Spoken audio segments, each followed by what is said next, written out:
I've already seen this one jump once. It's big. Beautiful. Susquehanna River, big. Yup. Good, good, good.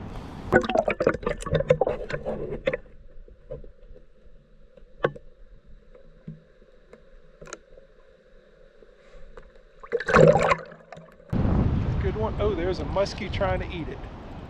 Oh, the musky wants to eat it. Oh, the musky ate it. The musky got him. Can you let go of him, please? Oh man, he got him T-boned.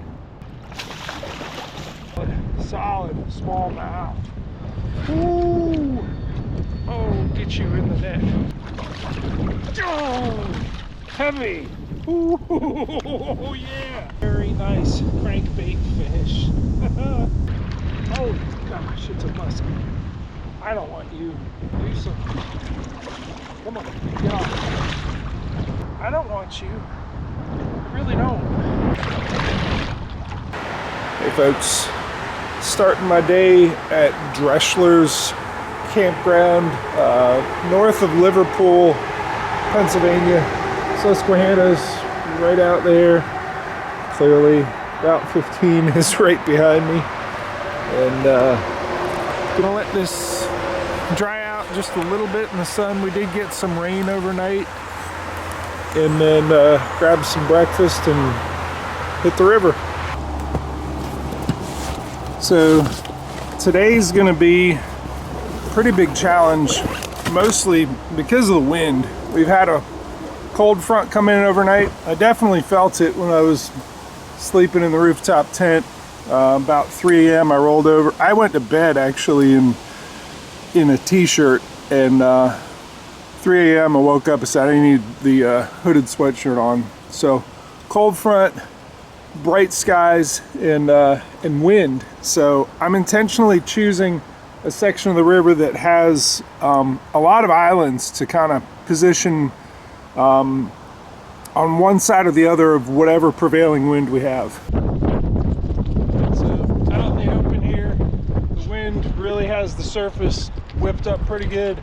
You need a really big presence. I'm starting with a shower blow. This is the 125 size. Kind of chrome with some purple and a brown back. I figure with chrome, you know, as bright and sunny as it is, that's going to throw just a lot of flash all the way around. So perspective is important here on wind, really. A lot of people get super frustrated with it because it messes with your boat positioning and just makes things more difficult. Your line gets whipped around. But the upside of it is you can get a lot closer than you would normally. Disturbance of the wind on the surface means you can make more multiple short casts. You get a lot closer than you would normally, especially with this super low clear conditions. It's an advantage to have the wind. You know, really whipping up the surface today.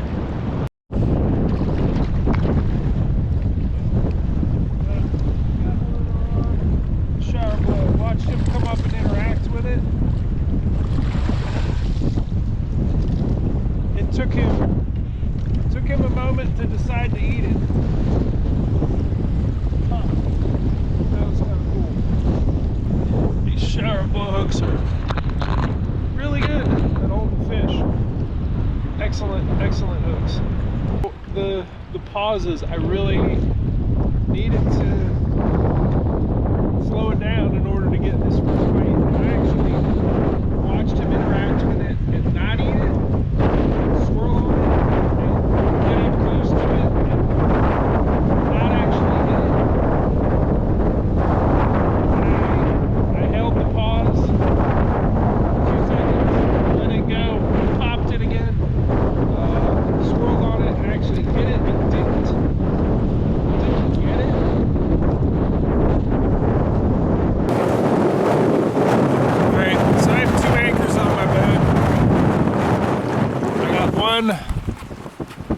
off the bow, one off the stern, and I've never quite used it this way. Drop the one off the stern to keep me from being blown upstream, to like slow my upstream drift. I got behind a couple of these islands. It's still kind of, the wind's channeling through here pretty good. Not as bad out in the open part, but it's ridiculous wind today. So I'm gonna see if I can tuck in a little further and find some protected water. Not getting much going on the top water. I'm not gonna give up on it, because I think it's a big fish bite if I can get it to work. But it's been a finesse bite the last couple days, so I don't know. We'll tuck in behind some of these islands on that hillside and hopefully get a couple bites. We'll see. It's ridiculous. Anchoring off the stern because of the wind. Alright, finessed in this little spot here. I never felt this fish bite, but the jerk shad 5-incher is got this nice one. We got to capitalize on it, catching this nice one with a 5-inch jerk shad. I bet there's more. Real nice, healthy 16.5-incher. I'm gonna release him on the top side of this ledge. Hopefully he doesn't go down in there. Tell his friends.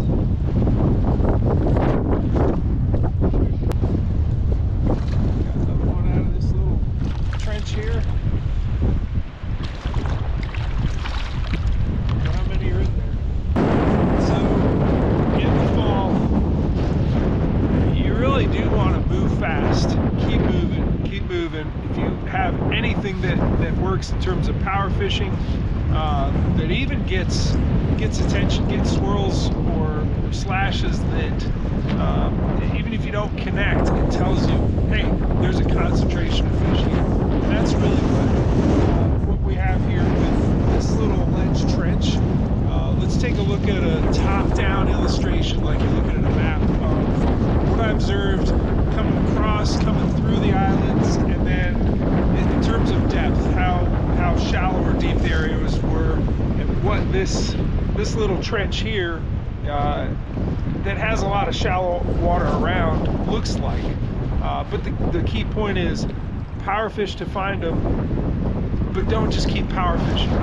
Pick up your dead stick presentation, and just do a little cleanup with it to make sure that you get as many as you can out of that particular spot.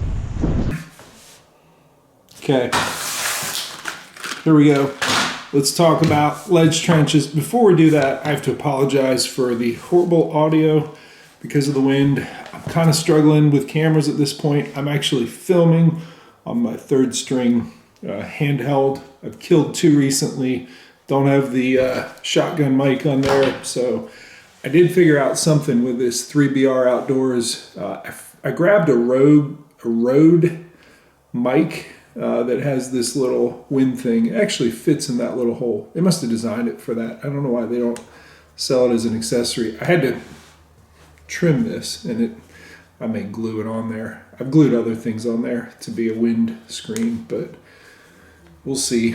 I'm gonna try that out when I get on the water next. But let's talk about these fish and where I found them in the ledge trenches. And when you find one, and sometimes you only get one to show itself by slashing at a bait, just assume there's a lot more with them. But let's look at the structure I was on there and what I eventually get into near here that has a lot of them and some bigger ones.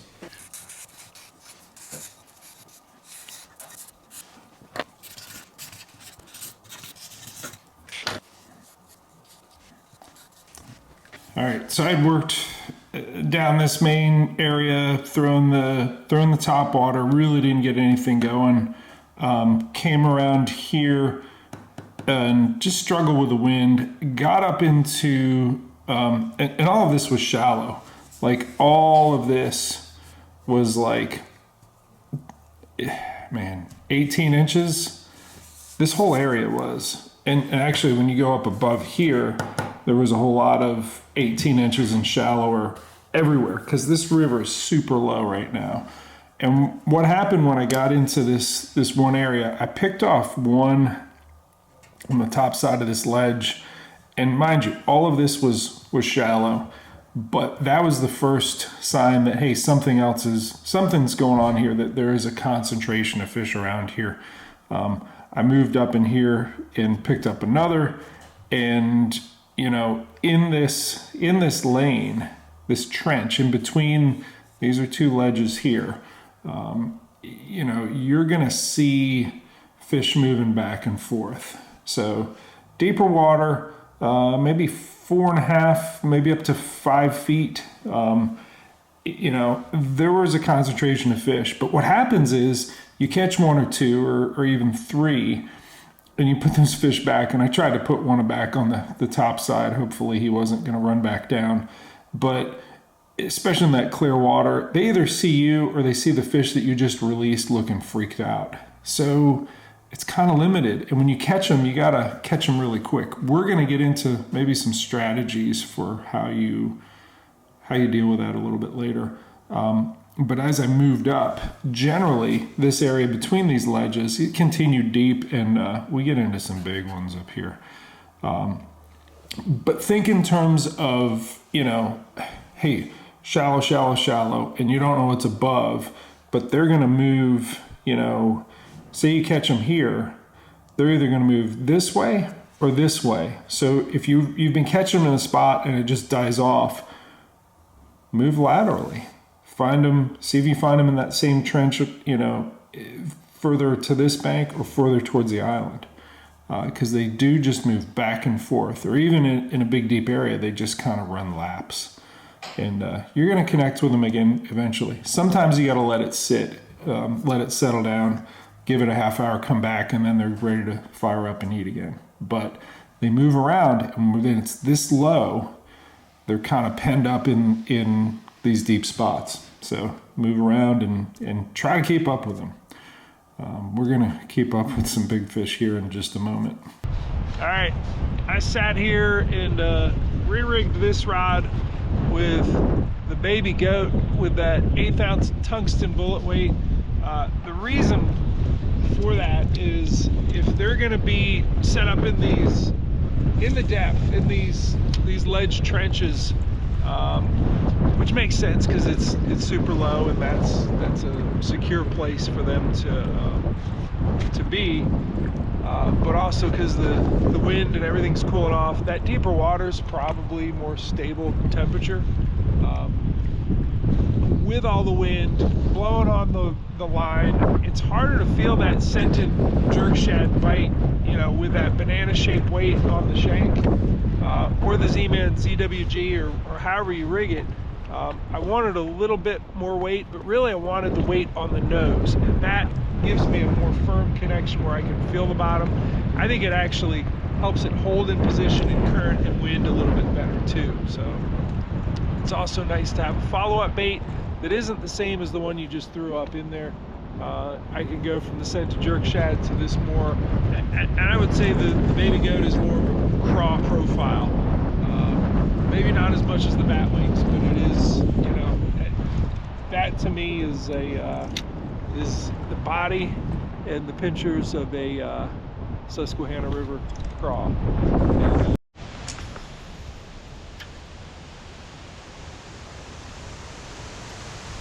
got one here on the crank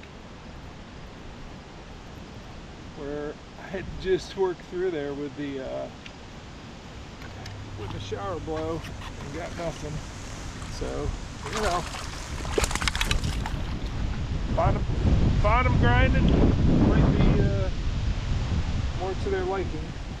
So a little bit of a protected area on one side of the island. I also think maybe the wind's letting up. Maybe that's wishful thinking. I don't know. Whatever the case is, Happy that I'm not being blasted right now. Oh, that's a good fish. Very good.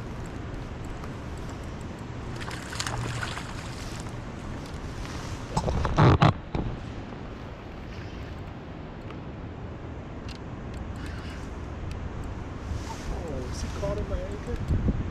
Oh, he just let himself off of an anchor line. Darn it.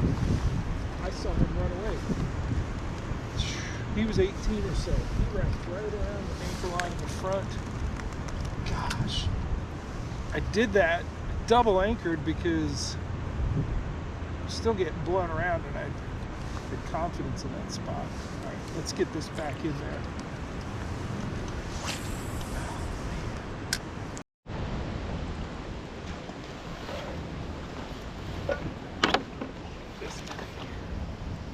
You're not the size that I just hung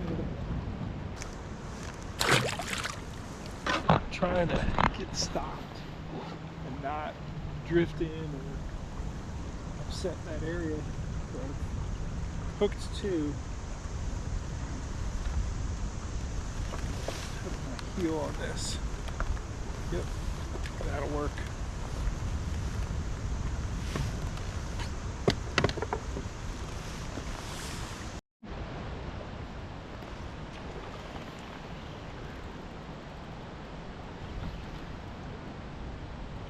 Got some staying power. Oh yeah.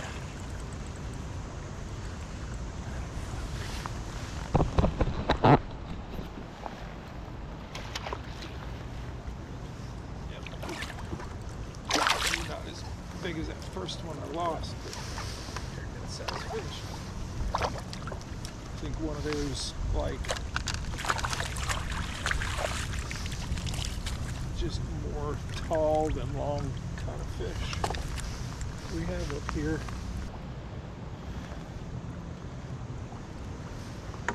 Nice. So you catch them, they're in a group, and I got 3 to bite, landed 2. How do I get as many of those as possible before they all kind of know, ooh, this is what's going on? One, you want to get your bait back in there as quickly as you can. 2, you want to stay back. You don't want to let one of these fish pull you into wherever it is that they are. That for sure is going to make them scatter. I've stayed back enough. I think I can catch a few more here before they all kind of know the gig is up, and you know,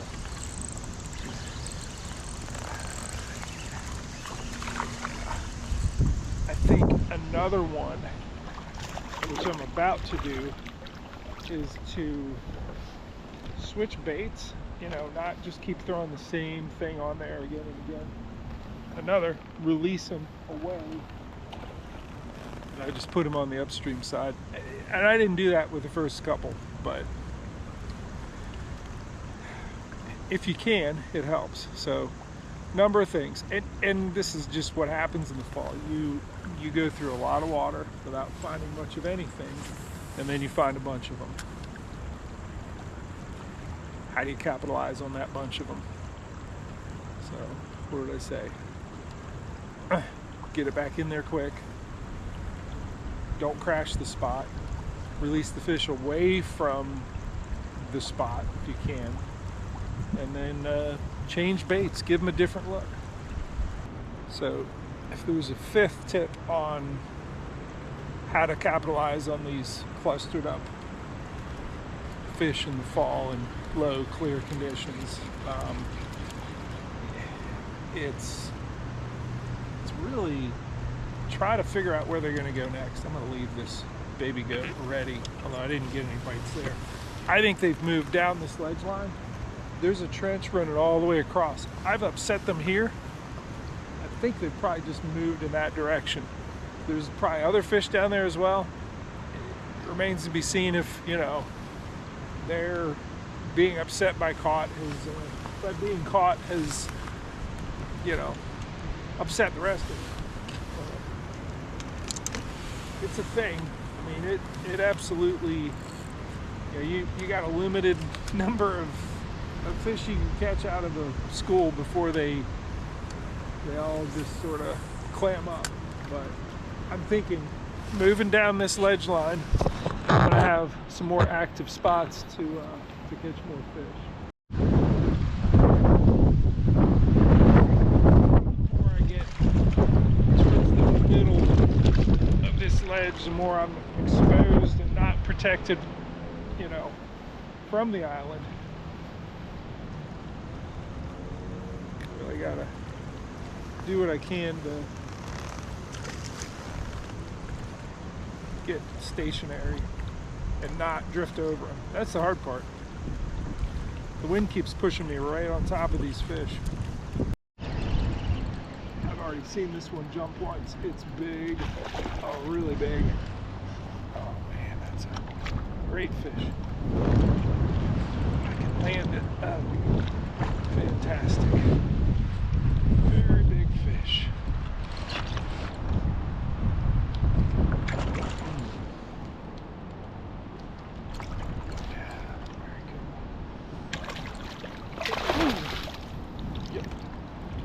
Big one.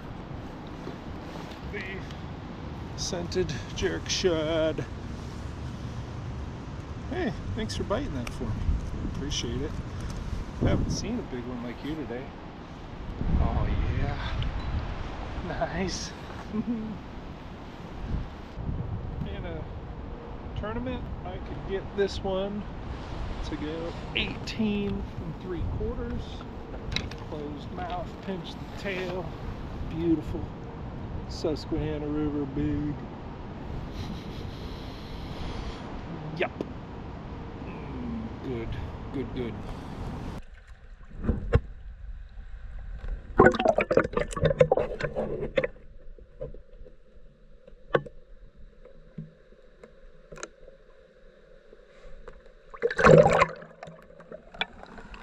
All right, so I pulled him away in this shallow water. He was somewhere in the middle up there, and I missed the first one there. I think they're just gonna run back and forth on this ledge trench.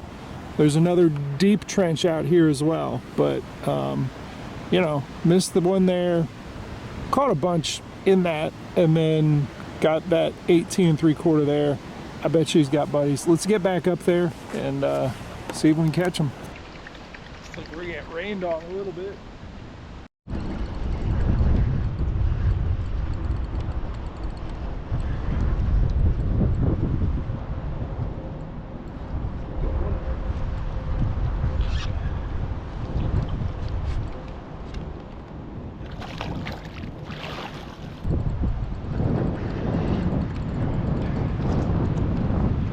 Oh, there's a musky trying to eat it. Oh, the musky wants to eat it. Oh, the musky ate it. The musky got him. Are you kidding me? You mean musky, eating my smallmouth.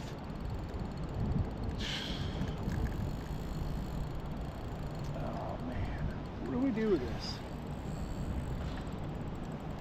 Musky, get off my smallmouth. That wasn't for you. You know that, right?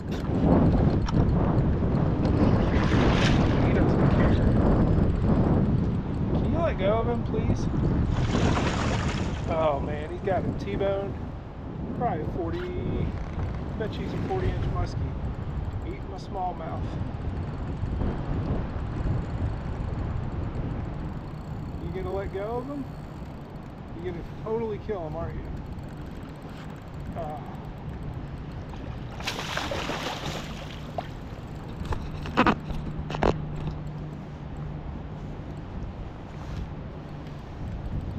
You don't care, do you? Oh, musky. Look out. Look at my fish. That wasn't for you.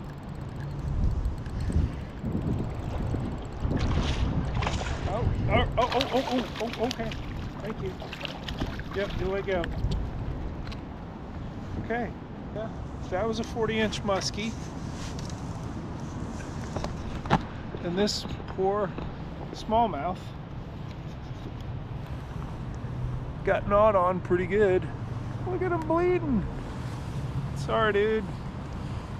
Got a hook in your mouth and a bunch of holes in your side. Maybe I do want to take you away from this area. Jesus. Think he'll live? Swam off pretty good. Must have been quite the adrenaline rush.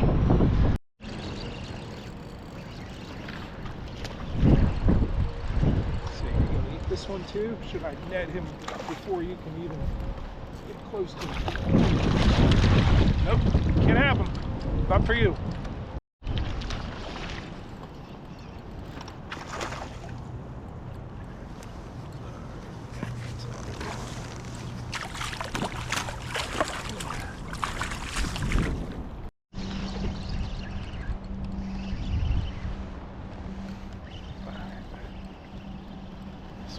Same spot as the 18 3/4, and I just think it's a big fish eat spot. Real nice fish. This hook holds them so well. Got him.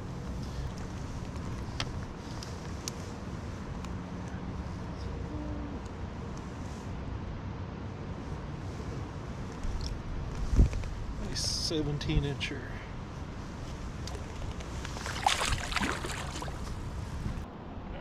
It occurred to me after that last one that it may be time to retie. I didn't even look to see if that musky got any piece of this, but I am using 20 pound. I know it's finesse, but I have a theory on if they see the line or don't. It matters more if the line is moving slowly than if it's stopped, it just ceases to exist. And if it's moving fast, ceases to exist. That's my thought process on it. And for the most part, I'm letting this sit, but it's pretty chewed up from the bunch of fish I've caught.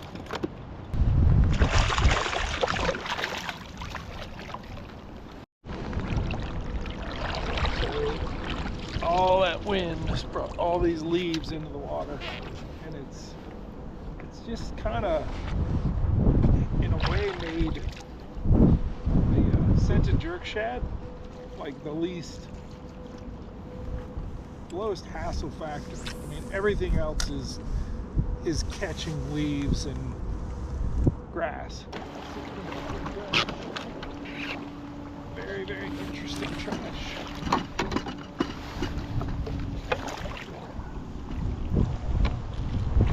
You lost your tank. I found it. So wind is super frustrating, and one of the things that I like to do if I know it's going to be windy, you want to check the wind forecast, and in particular you want to note the direction that it's coming from, and it may change, maybe different things at different times of the day.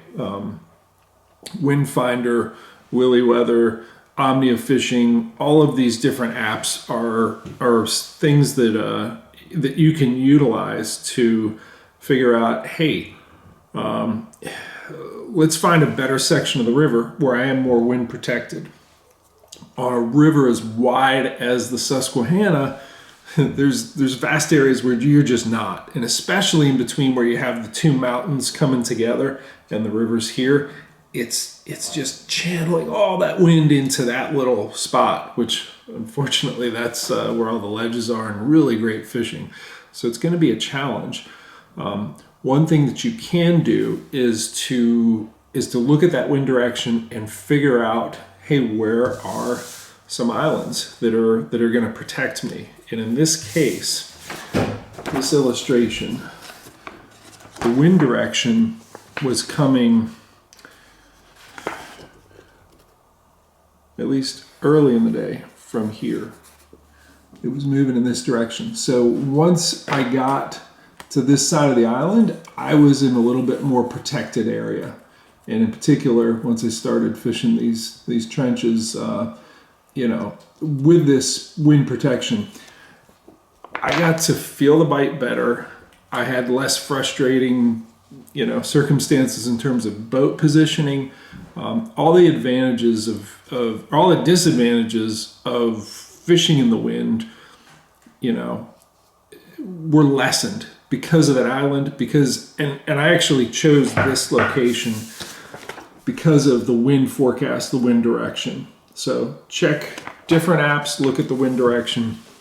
It's going to be a certain intensity, tuck in behind things and at least give yourself the option to, have different places that you can move to hopefully feel the bite better and get blown around a little bit less. All right, I have moved on from those ledge trenches and moving upstream. It's just a whole lot of real shallow areas that I don't know, they don't really interest me. I've been throwing the 7-inch scented jerk shad because sometimes you can find them real shallow with this bait, but they almost always have to be connected somewhere to deep water, and I'm not seeing any of it here. So I'll keep moving until I find deep water. The problem with ignoring all of the skinny water and not throwing occasionally is sometimes you stumble upon the beginning of deep water and you have no clue that that's what it is, and then all of a sudden you scatter a bunch of fish. So you gotta keep them honest and keep chucking as you go, but I'm not liking what I see. I think I gotta find some depth with current, and for sure those ledge trenches back there have it.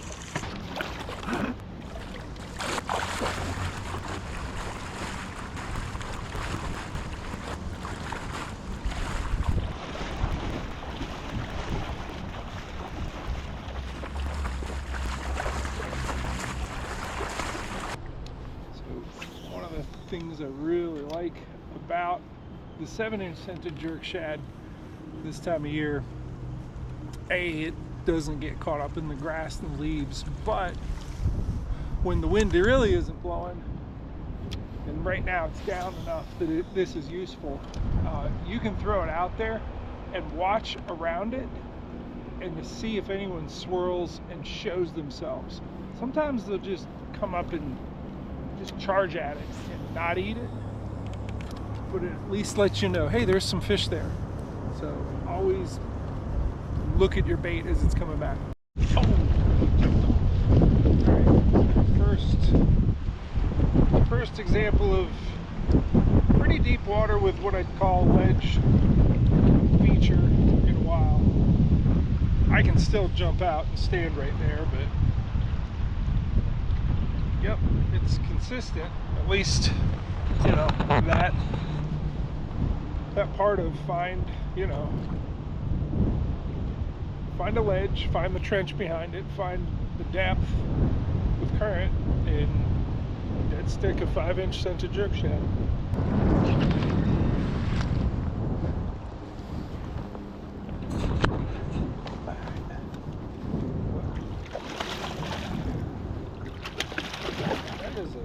Big fall fish, and there's a big smallmouth.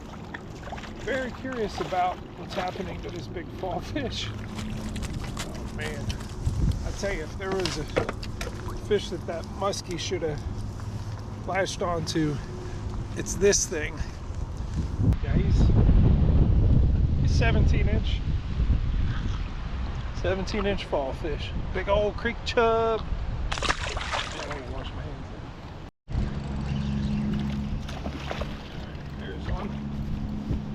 Same spot that the fall fish ate. You are not the 18 I saw following.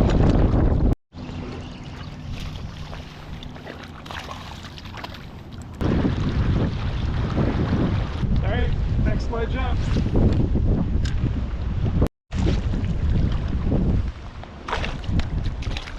Good for at least one. Teeny tiny. You'll grow up big someday. Know it. You can be 20.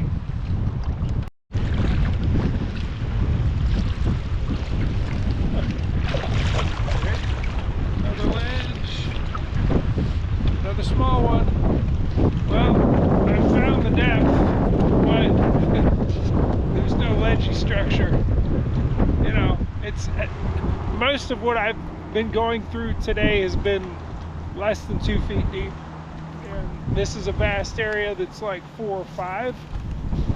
And I actually looked at my Google Maps and I saved this. I've been through here at some point in November in years prior. So I looked at it, and yeah, there's a fish. Wrote something like low water concentration of fish, November. GoPro, stop recording. GoPro, stop.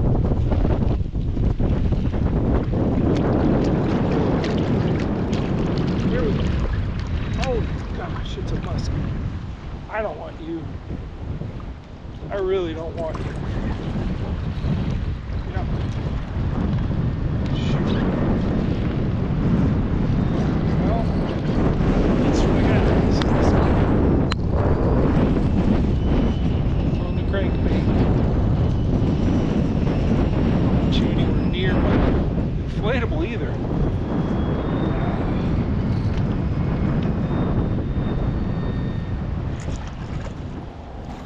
Jump, do something. Do something. Come on, get off. Let yourself off, please.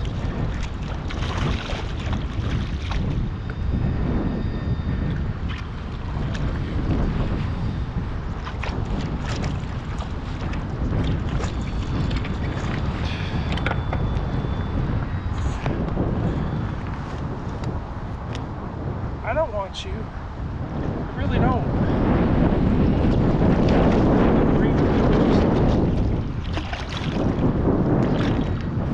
Let yourself off the crankbait.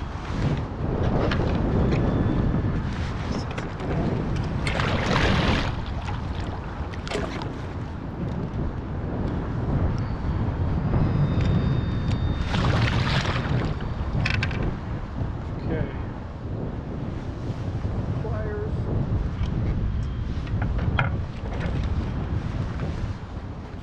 I'll let you go here, dude. Oh, okay. Yep. Good. You're off. Alright, well, might as well pose with the beautiful musky. Here he is.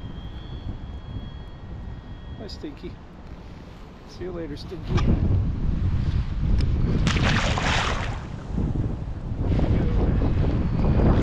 You stink, mate. It's raining on me, but look at this rainbow. Running out of daylight. I gotta do some kind of tricky things to get through these islands to get back to the truck. So I'm gonna start heading back down. I do want to go through this deep pool again. I had one really nice smallmouth come up. I watched him. He put his lips right on the edge of the crankbait and then backed away. For sure upper teens, maybe bigger. So a musky in a smallmouth that size, it's a good pool. Smallmouth on the crank. See if I can get you in the net. Can you get in my net, please? Get in my net. Thank you. Oh my gosh. He ate right at the boat. He's a good one. Oh, real good one. Solid smallmouth. Ooh! Oh, get you in the net, please. No, you're gonna pull drag. Very big fish. Very big fish. Can I get you in, please? You're like, no, I don't think so. Oh, heavy. Ooh, yeah. Oh, yeah. Let's get to shore and take a look at this.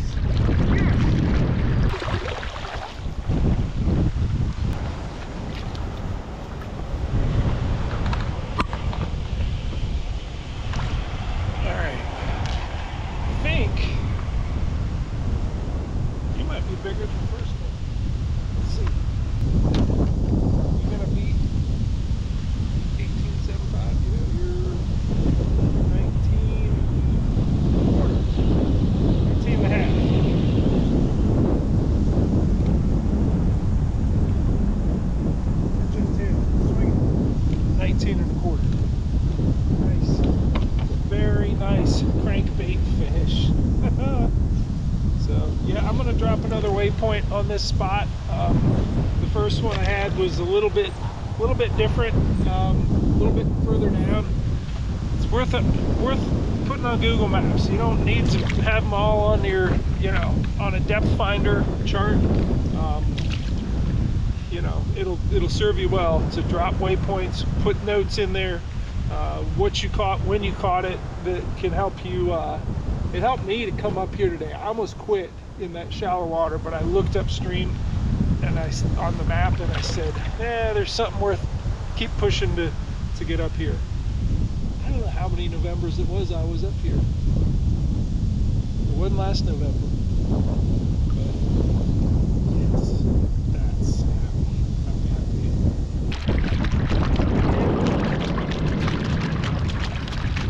Same spot, came right back out.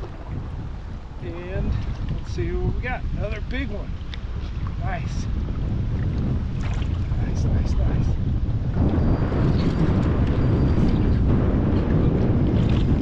As big as the last. In that range, I think. Here, at least 18. Here, good fish though. Yeah, cranking.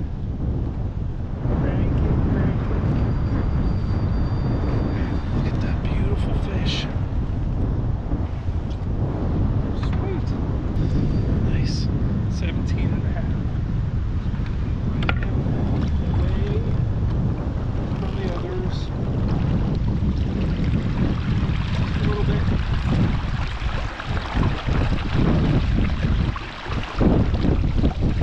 See who else is in there.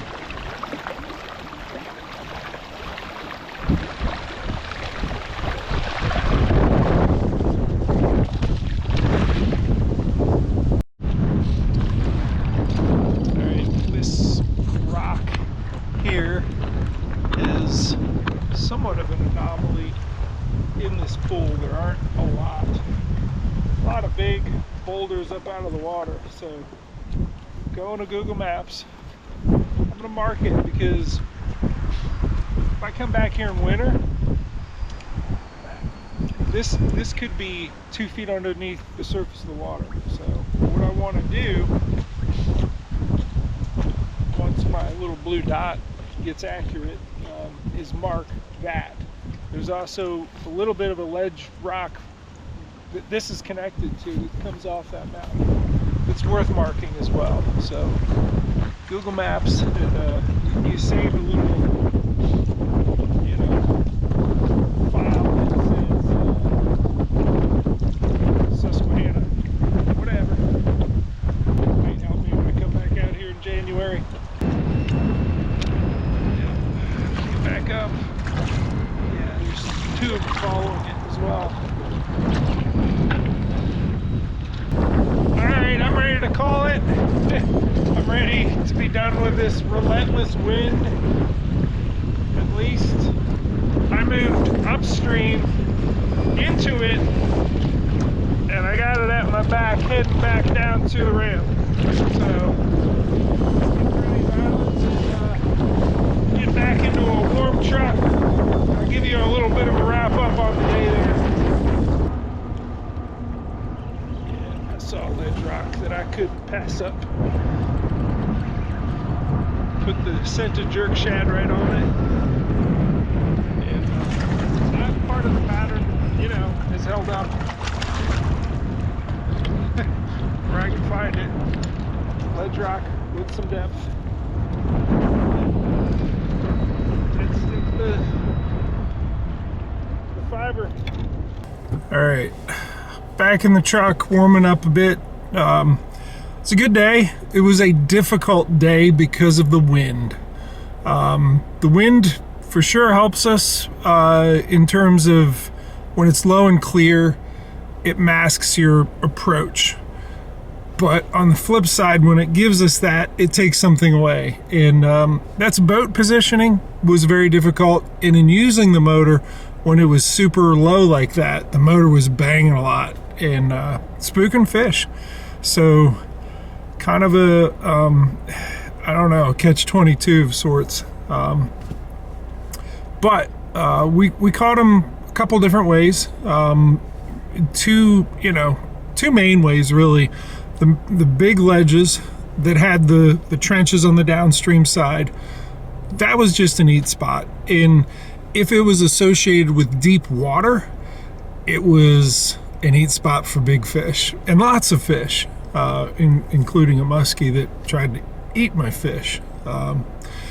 The other area, in the other pattern, and here and there I picked up fish on crankbaits where I didn't have the snot grass everywhere or too many leaves, but that one area that, right at the end gave me a couple really nice fish, including a muskie. That was just straining water in depth. So what's the common denominator in both? It is depth. This river is low, is very low, and they need that depth. And a lot of times that depth, when it's low in summer and into fall, they're in the same places that they winter. So you gain some insight by fishing when it's low. It's difficult, and that last spot that I was at, I don't think a lot of people are getting up in there this time of year, because I had to drag quite a bit to get up in there, and I think you have to drag from both directions. So difficult area, but difficult conditions. Here's the maddening thing: as soon as I load it up, I look out there at the river, smooth as glass. The wind stopped completely. It's almost like, oh, you're done? You're leaving? Okay, I can lay down. Anyhow, I enjoyed it. Hope you enjoyed it. Hope you learned something. See ya.